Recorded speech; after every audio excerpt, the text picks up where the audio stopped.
Welcome back to sports. You get me today. Chase and Noel are down in Canal Park in Akron for the third day of the state baseball finals. We'll hear from them later on, but for now, let's get into the details. So right now, we have two Northwest Ohio teams in the D6 semifinals and Perrysburg in the D1 semifinals. So starting with the Yellow Jackets, history already made for Perrysburg tonight, as this is their first ever back-to-back trip to the state tournament.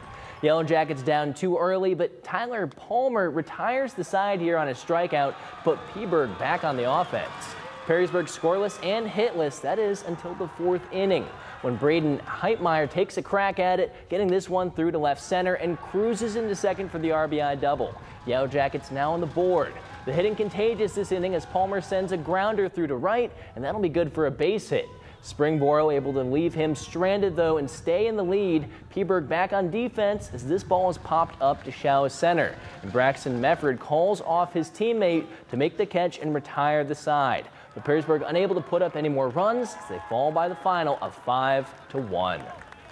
You know, the seniors have been through a lot. We had both years a week or two where we weren't very good. And both years they rallied, they figured it out, they played hard.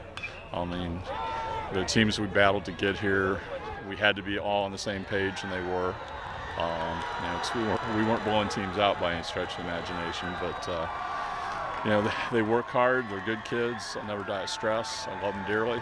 Hope we can get back again. You know, it's hard to get here, and they'll hurt tonight. We'll hurt for a week, and then they'll realize what they did. You know, they'll go down in history. Meanwhile, Elmwood in their first state semi since 2007 taking on Lake Center Christian. Down 1-0 early, Landon Snow on the mound for the Royals. Batter strikes out, looking Royals retire the side, but the Tigers were in control of this game. RBI single here gives them a 7-0 lead in the top of the fifth.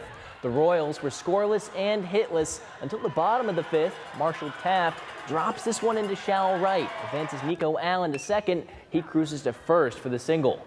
Later that inning, pitcher gets past the catcher, allows for Allen to come home. The Royals' first run, but that turned out to be the only run for Elmwood. The Royals' historic season comes to an end in the state semifinal. Final score 10-1.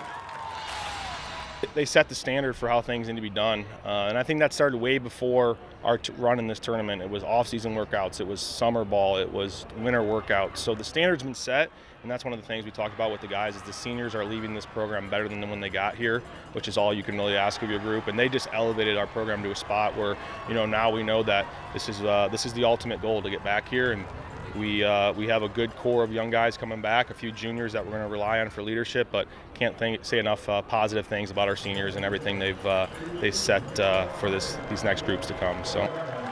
And then over on the other side of the D6 bracket is Fairview. This is the Apaches' first state semi in school history. Now we start in the top of the third. Fairview trailing 1-0. McCole Mack hits this through an infield gap. Elijah Arend is round third. He's going to bear it on home. We're tied at 1.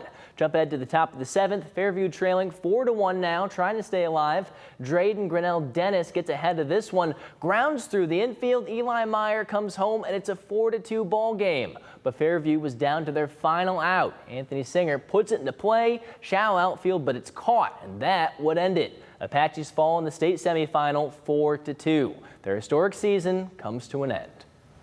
It's been an excellent experience to send these seniors out, you know, and it's unfortunate that it has to come to an end, but we know we're sending out kids into the community, into society that are going to be leaders and are going to do a lot of positive things.